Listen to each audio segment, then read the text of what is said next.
Hotel ಉದ್ಯಮಕ್ಕೆ 5 ದಿನದಲ್ಲಿ 100 ಕೋಟಿಯಷ್ಟು loss ಆಗಿದೆ. ಹೋಟೆಲ್ ಅಸೋಸಿಯೇಷನ್ ಅಧ್ಯಕ್ಷ ಪಿಸಿ ರಾವ್ ಅವರ ಹೇಳಿಕೆ ಇದು.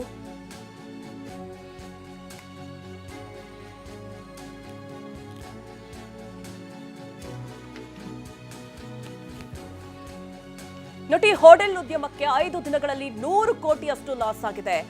ಹೋಟೆಲ್ ಅಸೋಸಿಯೇಷನ್ ಅಧ್ಯಕ್ಷ ಪಿಸಿ ರಾವ್ ಅವರ ಹೇಳಿಕೆ ಇದು. ಬೆಂಗಳೂರಿನಲ್ಲಿ 40,000ಕ್ಕೂ ಹೆಚ್ಚು ಹೋಟೆಲ್ಗಳಿದೆ. ನಗರದಲ್ಲಿ 25ಕ್ಕೂ ಹೆಚ್ಚು ಹೋಟೆಲ್ಗಳು ಬಂದಾಗಿದೆ. ಟಿವಿ9ಗೆ ಪಿಸಿ ರಾವ್ ಅವರ ಹೇಳಿಕೆ ಅದು. ನೋಡಿ, ಸಿಲಿಂಡರ್ ಕೊರತೆ ಉಂಟಾಗಿದೆ. ಹೋಟೆಲ್ಗಳಿಗೆ ದೊಡ್ಡ ಮಟ್ಟದ ಹೊಡೆತ ಬಿದ್ದಿದೆ. 5 ದಿನಗಳಲ್ಲಿ ಹೋಟೆಲ್ ಉದ್ಯಮಕ್ಕೆ 100 ಕೋಟಿಯಷ್ಟು ಲಾಸ್ ಆಗಿದೆ. ಬೆಂಗಳೂರಿನಲ್ಲಿರುವಂತಹ 40,000 ಹೋಟೆಲ್ಗಳಿಗೆ ಈ ದೊಡ್ಡ ಹೊಡೆತ ಬಿದ್ದಿರೋದು. ಬೆಂಗಳೂರಿನಲ್ಲಿ 25ಕ್ಕೂ ಹೆಚ್ಚು ಹೋಟೆಲ್ಗಳು ಈಗಾಗಲೇ ಬಂದಾಗಿವೆ. 200ಕ್ಕೂ ಹೆಚ್ಚು ಹೋಟೆಲ್ ಸಿಬ್ಬಂದಿಗೆ ಕೆಲಸ ಇಲ್ಲ. ಕೆಲಸ ಇಲ್ಲದೆ ಹೋಟೆಲ್ನಲ್ಲೇ ಖಾಲಿ ಕುಳಿತಿದ್ದಾರೆ ಸಿಬ್ಬಂದಿ. ಸರ್ಕಾರಕ್ಕೆ ತೆರಿಗೆ ವಿನಾಯಿತಿ ನೀಡುವಂತೆ ಉದ್ಯಮಿಗಳು ಮನವಿಯನ್ನ ಮಾಡಿಕೊಳ್ತಾ ಇದ್ದಾರೆ. 20ರಿಂದ 25% ಟ್ಯಾಕ್ಸ್ ವಿನಾಯಿತಿ ನೀಡುವಂತೆ ಮನವಿಯನ್ನ ಮಾಡಿದೆ. ಹೋಟೆಲ್ ಮಾಲೀಕರ ಸಂಘ ಸರ್ಕಾರಕ್ಕೆ ಈ ರೀತಿ ಮನವಿಯನ್ನ ಮುಂದಿಟ್ಟಿದೆ. ಯಾಕೆಂದ್ರೆ ಈಗಾಗಲೇ ಸಿಲಿಂಡರ್ ಸಿಗದೆ ಸಾಕಷ್ಟು ಸಂಖ್ಯೆಯಲ್ಲಿ ಹೋಟೆಲ್ಗಳು ಬಂದಾಗಿದೆ. ಎಷ್ಟೋ ಕಡೆಗಳಲ್ಲಿ ಮೆನುವಿನಲ್ಲಿ ವ್ಯತ್ಯಾಸ ಆಗಿದೆ. ಗ್ರಾಹಕರ ಕೊರತೆ ಆಗ್ತಾ ಇದೆ. ಹೀಗಾಗಿ 100 ಕೋಟಿಯಷ್ಟು ನಷ್ಟ ಉಂಟಾಗಿರೋದು. ಇನ್ನು ಈ ಸಂಘದ ಅಧ್ಯಕ್ಷರಾದಂತಹ ಪಿಸಿ ರಾವ್ ಅವರಿಗೆ ನಮ್ಮ ಪ್ರತಿನಿಧಿ ಮಾತನಾಡಿದ್ದಾರೆ. ವಿನಯ್ ಅವ್ರು ಏನ್ ಮಾತನಾಡಿದ್ರು ಬನ್ನಿ ನೋಡೋಣ. ಕಮರ್ಷಿಯಲ್ ಸಿಲಿಂಡರ್ಗಳ ಅಭಾವ ರಾಜಧಾನಿಯ ಹೋಟೆಲ್ಗಳ ಕಿಚನ್ ವರೆಗೂ ತಲುಪಿದೆ. ಹೀಗಾಗಿ ನೇರವಾಗಿ ಗ್ರಾಹಕರ ಹೊಟ್ಟೆಗೂ ಕೂಡ ಇದರ ಎಫೆಕ್ಟ್ ಆಗ್ತಾ ಇದೆ. ನಾಳೆಯಿಂದ ಹೋಟೆಲ್ಗಳಲ್ಲಿ ಏನಾದರೂ ಸಮಸ್ಯೆಯಲ್ಲಿ ಬದಲಾವಣೆ ಕಾಣುತ್ತಾ? ಎಲ್ಲಾ ವಿಚಾರಗಳಿಗೆ ಸಂಬಂಧಪಟ್ಟ ಹಾಗೆ ನಮ್ಮ ಜೊತೆ ಮಾತಾಡೋದಕ್ಕೆ ಬೆಂಗಳೂರು ನಗರ ಹೋಟೆಲ್ ಗೌರವಾಧ್ಯಕ್ಷರಾಗಿರುವಂತಹ ಪಿಸಿ ರಾವ್ ಇದ್ದಾರೆ. ಮಾತಾಡ್ಸೋಣ. ರಾವ್ ಅವರೇ, ಈಗ ಮೊದಲನೇದಾಗಿ ಹೋಟೆಲ್ನ ಈ ಸಮಸ್ಯೆಗೆ ಯಾವತ್ತು ಮುಕ್ತಿ ನಾವು ಟ್ರಂಪ್ ಹತ್ರನ ಕೇಳಬೇಕು. ಅವರು ಏನು ಯಾವಾಗ ನಿಲ್ಲಿಸ್ತಾರೆ ಅಥವಾ ಯಾವಾಗ ಯುದ್ಧ ಕಮ್ಮಿ ಆಗುತ್ತೆ ಆವಾಗಲೇ ಮುಕ್ತಿ. 20ರಿಂದ 25 ಹೋಟೆಲ್ಗಳು ಬಂದಾಗಿದೆ. ಎಷ್ಟು ಉದ್ಯೋಗಿಗಳೀಗ ಕೆಲಸದಿಂದ ಸಮಸ್ಯೆಗೀಡಾಗಿದ್ದಾರೆ? ಖಂಡಿತ ಯಾರು ಕೂಡ ಹೋಟೆಲ್ ಮಾಲೀಕರು ಉದ್ಯೋಗದಿಂದ ಕಳಿಸಲಿಕ್ಕೆ ಇಷ್ಟಪಡುವುದಿಲ್ಲ. ಯಾಕಂದ್ರೆ ಉದ್ಯೋಗಿಗಳನ್ನು ಮತ್ತೆ ಸಂಯೋಜಿಸುವುದು ಬಹಳ ಕಷ್ಟ ಆಗ್ತದೆ. ಆದಷ್ಟು ಬೇಗ ನಾಳೆ ಕೆಲವೊಂದು ಹೋಟೆಲ್ಗಳಿಗೆ ಸಿಲಿಂಡರ್ ಸಿಕ್ಕಿದ ಕೂಡಲೇ ಓಪನ್ ಮಾಡ್ತಾರೆ. ಮುಚ್ಚಿದಾಗ ಬಹುದೊಡ್ಡ ಸಮಸ್ಯೆ ಆಗ್ತದೆ. ಸರ್, ಈಗ ಬೆಂಗಳೂರಿನಾದ್ಯಂತ 40ರಿಂದ 45 ಸಾವಿರ ಹೋಟ್ಲುಗಳಿದೆ. ರಿಜಿಸ್ಟರ್ 4,500 ಆದರೂ ಕೂಡ ಪ್ರತಿ ಹೋಟ್ಲಿಗೂ 10,000ದಷ್ಟು ಪ್ರತಿ ದಿವಸ ನಷ್ಟ ಆಗ್ತಾ ಇದೆ. ಅಂದರೆ ಈಗ ಆಲ್ರೆಡಿ 40ರಿಂದ 50 ಕೋಟಿ ನಷ್ಟ ಆಗಿದೆ ಅನ್ನೋಂಥದ್ದು ಒಂದು ಅಂದಾಜು ಸಿಗ್ತಾ ಇದೆ. ಹೌದಾ? ಇದು ಅಂದಾಜು ಖಂಡಿತ ಅದಕ್ಕಿಂತಲೂ ಹೆಚ್ಚಿಗೆ ಆಗಿರ್ತದೆ. ನಾವು ಸಾಧಾರಣ ಇದೇ ರೀತಿ ಆದರೆ ಒಂದು 100 ಕೋಟಿಯಷ್ಟು ಆಗಿರ್ತದೆ ಅಂದಾಜು. ಈಗ ಎಷ್ಟು 20-25 ಹೋಟೆಲ್ಗಳು ಬಂದಾಗಿದೆ ಅಂತ ಹೇಳ್ತಿದ್ರಲ್ಲ, ಎಷ್ಟು ಉದ್ಯೋಗಿಗಳು ಈಗ ಕೆಲಸ ಇಲ್ಲದೇನೆ ಖಾಲಿ ಹೋಟೆಲ್ ಕೂತ್ಕೊಂಡಿದ್ದಾರೆ? ಎಲ್ಲ ಬಂದಾಗಿರುವಂತಹ ಹೋಟೆಲ್ ಮಾಲೀಕರು ತಮ್ಮ ಉದ್ಯಮಿಗಳನ್ನು ಮನೆಗೆ ಕಳಿಸಲಿಲ್ಲ. ಅವರವರ ಹೋಟ್ಲಲ್ಲೇ ಇರಿಸಿಕೊಂಡಿದ್ದಾರೆ. ಅವರಿಗೆ ಸೋಮವಾರ ಮಂಗಳವಾರದೊಳಗಡೆ ಪ್ರಾರಂಭ ಮಾಡಲಿಕ್ಕಾಗದಿದ್ರೆ ನಾವು ಅವ್ರ ಜೊತೆನೂ ಚರ್ಚೆ ಮಾಡಿ ಅವರ ಉದ್ಯೋಗಿಗಳಿಗೆ ಅಲ್ಲಿಂದ ಸಾಧ್ಯ ಆಗದಿದ್ರು ಬೇರೆ ಹೋಟೆಲಿಂದ ಆದರೂ ಊಟ ಉಪಚಾರವನ್ನು ಕೊಡುವಂತ ಪ್ರಕ್ರಿಯೆ ಈಗಾಗಲೇ ನಮ್ಮ ನಿಸರ್ಗ ಹೋಟೆಲ್ನವರು ಪ್ರಾರಂಭ ಮಾಡಿದ್ದಾರೆ. ಹತ್ತಿರದ ಹೋಟೆಲ್ನ ಸಹಕಾರವನ್ನು ನಾವು ಕೇಳಿಕೊಳ್ತೇವೆ. ಆದಷ್ಟು ಮಟ್ಟಿಗೆ 20% ಗ್ಯಾಸ್ ಬಂದಾಗ ಹೆಚ್ಚಿನ ಮುಚ್ಚಿರುವಂತಹ ಹೋಟೆಲ್ಗಳು ಪುನಃ ಪ್ರಾರಂಭವಾಗಲಿದೆ ಅನ್ನುವಂಥ ನಂಬಿಕೆ ನಮಗಿದೆ. ಇದಿಷ್ಟು ಪಿಸಿ ರಾವ್ ಅವರು ಹೇಳುವಂಥದ್ದು. ಟಿವಿ9 ಜೊತೆಗೆ ಒಂದಿಷ್ಟು ಮಾಹಿತಿಗಳನ್ನು ಹಂಚಿಕೊಂಡ್ರು. ಕ್ಯಾಮರಾಮನ್ ಬಾಲಾಜಿ ಜೊತೆ ವಿನಯ್ ಕುಮಾರ್ ಕಾಶ್ಮೀರ, ಟಿವಿ9 ಬೆಂಗಳೂರು.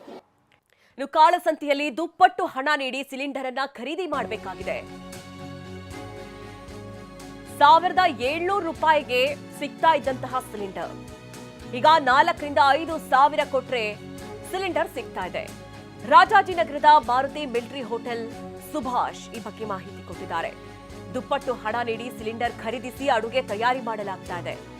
ಕಡಿಮೆ ಹಣ ಕೊಡ್ತೀವಿ ಅಂದ್ರೆ ಏಜೆನ್ಸಿಗಳು ಕೇಳೋದೇ ಇಲ್ಲ. ನೋಡಿ, ಯಾವ ರೀತಿ ಎಷ್ಟು ದುಪ್ಪಟ್ಟು ಅಂತಾನೂ ಹೇಳೋಕ್ಕಾಗಲ್ಲ. ಇದನ್ನ 1,700 ರೂಪಾಯಿಗೆ ಸಿಗ್ತಾ ಇದ್ದಂತಹ ಸಿಲಿಂಡರ್ಗಳು 4ರಿಂದ 5 ಸಾವಿರ. ಹೀಗಾಗಿ ಹೆಚ್ಚು ಹಣ ಕೊಟ್ಟು ಸಿಲಿಂಡರ್ ಅನ್ನ ಖರೀದಿ ಮಾಡಿ ಅದನ್ನ ಗ್ರಾಹಕರಿಗೆ ವರ್ಗಾವಣೆ ಮಾಡ್ತಾ ಇದ್ದಾರೆ. ಯಾಕಂದ್ರೆ ತಿಂಡಿ ತಿನಿಸುಗಳಲ್ಲಿ ಕೆಲ ಹೋಟೆಲ್ಗಳಲ್ಲಿ ದರ ಹೆಚ್ಚಾಗಿದೆ. ಈ ಬಗ್ಗೆ ನಮ್ಮ ಪ್ರತಿನಿಧಿ ಅರುಣ್ ಹೋಟೆಲ್ ಮಾಲೀಕರೊಟ್ಟಿಗೆ ಮಾತನಾಡಿದ್ದಾರೆ. ಅಲ್ಲಿನ ಸ್ಥಳೀಯರೊಟ್ಟಿಗೆ ಮಾತನಾಡಿದ್ದಾರೆ. ಏನ್ ಹೇಳಿದ್ರು ಬನ್ನಿ ನೋಡೋಣ. ಸದ್ಯ ಇದೀಗ ಮಿಲಿಟರಿ ಹೋಟೆಲ್ನ ಮಾಲೀಕರು ನಮ್ಮ ಜೊತೆ ಇದ್ದಾರೆ. ಅವ್ರನ್ನ ಮಾತಾಡ್ತಾ ಹೋಗ್ತೀನಿ. ಸರ್, ಈಗಾಗಲೇ ಏಜೆನ್ಸಿ ಕಡೆಯಿಂದ ಯಾವುದೇ ಸಿಲಿಂಡರ್ ಬರ್ತಾ ಇಲ್ಲ, ಯಾಕೆ? ಏಜೆನ್ಸಿ ಕಡೆಯಿಂದನೇ ಬರ್ತಾ ಇಲ್ವಲ್ಲ ಸರ್. ಸರ್ಕಾರದ ಕಡೆಯಿಂದ ಬರ್ತಾರೆ, ಏಜೆನ್ಸಿ ಕಡೆಯಿಂದ ಬರ್ತಾಯಿಲ್ಲ ಸಿಲಿಂಡರ್ಗಳು. ಅವ್ರು ಸರಿಯಾಗಿ ಡಿಸ್ಟ್ರಿಬ್ಯೂಟರ್ ಮಾಡಿದ್ರೆ ಇದು ಸಮಸ್ಯೆನೇ ಇರಲ್ಲ. ಸರ್ ಅಂದ್ರೆ ಕೆಲವೊಂದ್ ಕಡೆ ಇದೆ, ಇಲ್ಲೇ 3-4 ಲೋಡ್ ನಿಂತಿತ್ತು ನೆನ್ನೆ ನೈಟ್ ನೋಡಿದಾಗ. ಇಲ್ಲಿ ಸಿಲಿಂಡರ್ ಇಲ್ಲ ಅಂತಾರೆ, ಏನ್ ಮಾಡೋದು? ಅಂದ್ರೆ ಏನು ಹಣಕ್ಕೆ ಏನಾನ ಬೇಡಿಕೆ ಇರ್ತಾರೆ? ಹೌದು, ಕೇಳ್ತಾರೆ ದುಡ್ಡು ಈಗೆಲ್ಲ ಬೇರೆ ಕಡೆ ತಂದು ಕೊಡ್ಬೇಕು, ನಾವು 5,000 ಕೊಟ್ಟು ತಂದು ಕೊಡ್ತೀವಿ ಅಂತಾರೆ. ಅಂದ್ರೆ ನೀವು ಅವ್ರು ನಮ್ಮ ಹತ್ರನೂ ಇಲ್ಲ ಅಂದ್ಬಿಟ್ಟೆ ಹೇಳೋದು. ಸರ್ ಒಂದು 4 ತಗೊಬೇಕು ಅಂದ್ರೆ 20,000 ನಿಮ್ಗೆ ಕೊಡಬೇಕು. 20,000 ಹೋಟ್ಲ್ ಓಪನ್ ಮಾಡಬೇಕು, 20,000 ಕೊಡ್ಬೇಕಲ್ಲ ಸರ್. ಅಂದ್ರೆ ಎಷ್ಟು ನೀವು ಪ್ರತ್ಯೇಕವಾಗಿ ತರಿಸ್ಕೊಂತಾ ಇದ್ದೀರಾ? ಎಷ್ಟು ಖರ್ಚಾಗಿದೆ ಇದುವರೆಗೂ? ನಾವು ದಿವಸ ಮಧ್ಯಾಹ್ನ ಗಂಟೆ ಓಪನ್ ಮಾಡ್ತೀವಿ, ತಿರ್ಗಾ ಕ್ಲೋಸ್ ಮಾಡ್ತೀವಿ, ತಿರ್ಗಾ ಸಾಯಂಕಾಲ. ಒಂದು ಸಿಲಿಂಡರ್ 2 ದಿನ ಬರೋ ಥರ ಮಾಡ್ಕೋತೀವಿ. ಅಂದ್ರೆ ಒಮ್ಮೆ ಎರಡು ಬರೋ ತರ ಮಾಡ್ತಾ ಇದ್ದೀರಾ, ಬಟ್ ಆದ್ರೂ ಕೂಡ ನಿಮ್ಗೆ ಹೊರೆ ಅಲ್ಲ ಸರ್? ಹೊರೆನೇ ಸರ್. ಅಂದ್ರೆ ಎಷ್ಟು ಹೊರೆ ಬೀಳುತ್ತಾ ಇದು? ಇವಾಗ 1,700 1,800 ರೂಪಾಯಿ ಇತ್ತು ಸಿಲಿಂಡ್ರು. ಈಗ 5,000 ರೂಪಾಯಿ ಅಂದ್ರೆ ಹೊರೆ ಅಲ್ವಾ? 3,200 3,300 ರೂಪಾಯಿ ಹೊರೆ ಅಲ್ವಾ? ಅದು ಸುಮ್ಮನೆ ನೀವು ಹೇಳೋ ಪ್ರಕಾರ ಏಜೆನ್ಸಿಗಳು ಇದನ್ನ ಬಂಡವಾಳ ಮಾಡ್ಕೊಂಡು ದುಡ್ಡನ್ನು ಮಾಡ್ತಾರೆ. ಏಜೆನ್ಸಿ ಮಾಡ್ತಾರೋ ಇಲ್ಲ ಮಧ್ಯವರ್ತಿಗಳು ಮಾಡ್ತಾರೋ ಗೊತ್ತಿಲ್ಲ, ಒಟ್ಟಲ್ಲಿ ಮಾತ್ರ ನಡೀತಾ ಇರೋದಂತೂ ಗ್ಯಾರಂಟಿ. ಅಂದ್ರೆ ಇದು ಹೌದು ಮಾಲೀಕರಿಗೆ. ಹೌದು, ಮಾಲೀಕರಿಗೆ. Camera person. ಯುಗಾದಿ ಹಬ್ಬದಲ್ಲಿ ಹೋಳಿಗೆ ಸವಿಯುವವರಿಗೆ ದೊಡ್ಡ ಶಾಕ್. ಯುಗಾದಿ ಹಬ್ಬದ ಹೋಳಿಗೆ ತಯಾರಿಗೆ ಎಲ್ಪಿಜಿಯೇ ಸಿಗ್ತಾ ಇಲ್ಲ. ಬೆಂಗಳೂರಿನ ಹೋಳಿಗೆ ಮನೆಗೂ ಸಿಲಿಂಡರ್ ಅಭಾವ ಎದುರಾಗಿದೆ. ಮಲ್ಲೇಶ್ವರಂನ ಸಂಪಿಗೆ ರಸ್ತೆಯ ಹೋಳಿಗೆ ಮನೆಗಾಗ್ಲೇ ಬಂದ್ ಆಗಿದೆ. ಯುಗಾದಿಗೆ ವೆರೈಟಿ ಹೋಳಿಗೆ ತಯಾರಿಸ್ತಾ ಇದ್ದಂತಹ ಹೋಟೆಲ್ ಸಿಲಿಂಡರ್ ಸಿಗದೆ ಈಗ ಬಂದ್ ಆಗಿದೆ. ಈ ಕುರಿತಂತೆ ನಮ್ಮ ಪ್ರತಿನಿಧಿ ವಿನಯ್ ವರದಿ ಕೊಟ್ಟಿದ್ದಾರೆ, ಬನ್ನಿ ನೋಡೋಣ. LPG ಕಮರ್ಷಿಯಲ್ ಸಿಲಿಂಡರ್ಗಳ ಅಭಾವ ರಾಜಧಾನಿ ಬೆಂಗಳೂರಿಗೆ ದೊಡ್ಡ ಸಂಕಷ್ಟ ಕಾರಣ ಆಗಿದೆ. ಈಗಾಗಲೇ ಸಾಕಷ್ಟು ಹೋಟೆಲ್ ಉದ್ಯಮದ ಮಾಲೀಕರು ನಡಗಿ ಹೋಗಿದ್ದಾರೆ. ಈ ಪ್ರತಿಯೊಂದು ಆಹಾರ ಮೆನುಗಳಲ್ಲೂ ಕೂಡ ವ್ಯತ್ಯಾಸವನ್ನು ಮಾಡ್ತಾ ಇದ್ದಾರೆ, ಆಹಾರ ತಿಂಡಿಗಳಲ್ಲಿ ಕಡಿತ ಮಾಡ್ತಾ ಇದ್ದಾರೆ. ಸದ್ಯಕ್ಕೆ ನಾನೀಗ ಸಂಪಿಗೆ ರಸ್ತೆ ಮುಂಭಾಗದಲ್ಲಿ ಇದ್ದೀನಿ, ನಿಮಗೆ ತೋರಿಸ್ತಾ ಹೋಗ್ತೀನಿ ಅದರ ಇಂಪ್ಯಾಕ್ಟ್ ಯಾವ್ಯಾವ ಉದ್ಯಮಗಳ ಮೇಲೆ ಆಗ್ತಾ ಇದೆ. ಈಗಾಗಲೇ ಹೋಟೆಲ್ ಉದ್ಯಮಕ್ಕೆ ದೊಡ್ಡ ಮಟ್ಟದಲ್ಲಿ ಸಮಸ್ಯೆ ಆಗಿದೆ, ಸಂಕಷ್ಟ ದೊಡ್ಡಿದೆ. ಸಾಕಷ್ಟು ಹೋಟ್ಲುಗಳು ಬಂದಾದರೆ ಮತ್ತಷ್ಟು ಹೋಟ್ಲುಗಳು ಇರುವ ತಿಂಡಿಗಳಲ್ಲಿ ಮೆನುವನ್ನು ಬದಲಾವಣೆ ಮಾಡಿಕೊಂಡು ರಿಸ್ಟ್ರಿಕ್ಟೆಡ್ ಆಹಾರ ಪದಾರ್ಥಗಳನ್ನು ಕೊಡ್ತಾ ಇದ್ದಾರೆ. ಮತ್ತೊಂದು ಕಡೆ ಈ ಹೋಳಿಗೆ ಮನೆಗೆ ಅಂದರೆ ಸಂಪಿಗೆ ರಸ್ತೆಯಲ್ಲಿರುವಂಥ ಹೋಳಿಗೆ ಮನೆ, ಯುಗಾದಿ ಹಬ್ಬ ಬರ್ತಾ ಇದೆ.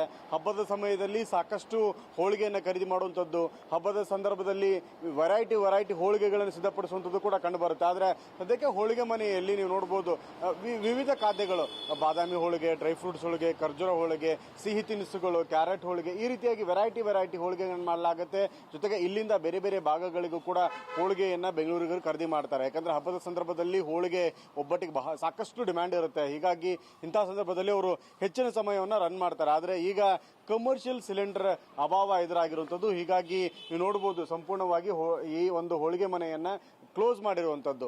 ಬರುವಂಥ ಗ್ರಾಹಕರು ಕೂಡ ಈಗ ಡೋರನ್ನು ನೋಡಿಕೊಂಡು ವಾಪಸ್ ಇವತ್ತು ಹೋಳಿಗೆ ಸಿಗಲ್ಲ ಅನ್ನೋಂಥ ನಿಟ್ಟಿನಲ್ಲಿ ವಾಪಸ್ ಮನೆ ಕಡೆ ಹೆಜ್ಜೆ ಹಾಕ್ತಾ ಇರೋದು ಕೂಡ ಕಂಡು ಬರ್ತಾ ಇದೆ. ಹೋಟೆಲ್ಗೆ ಅಷ್ಟೇ ತಟ್ಟಿದ್ದಂತಲ್ಲ, ಸಾಕಷ್ಟು ಕೆಲವೊಂದಿಷ್ಟು ಬೇಕರಿಗಳಿಗೆ ತಟ್ಟಿದೆ, ಇಂಡಸ್ಟ್ರಿಗಳಿಗೆ ತಟ್ಟಿದೆ, ಹೋಳಿಗೆ ಮನೆಗಳಿಗೆ ತಟ್ಟಿದೆ. ಇನ್ನು ಈ ಚಿಪ್ಸ್ಗಳು ಮತ್ತು ಬೇರೆ ಬೇರೆ ಖಾದ್ಯಗಳನ್ನು ತಯಾರಿಸುವಂಥ ಎಲ್ಲ ಉದ್ಯಮಕ್ಕೂ ಕೂಡ ಆಹಾರವನ್ನು ಸಿದ್ಧಪಡಿಸುವ ಉದ್ಯಮ ಮಾತ್ರ ಅಷ್ಟಲ್ಲದೆ ಸಾಕಷ್ಟು ಉದ್ಯಮಗಳಿಗೆ LPG ಕಮರ್ಷಿಯಲ್ ಸಿಲಿಂಡರ್ ಅಭಾವ ಎದುರಾಗಿರುತ್ತದೆ. ಮನೆ ಬಾಲಾಜಿ ಜೊತೆ ವಿನಯ್ ಕುಮಾರ್, ಕಾಶ್ಮೀರ, TV9 ಬೆಂಗಳೂರು.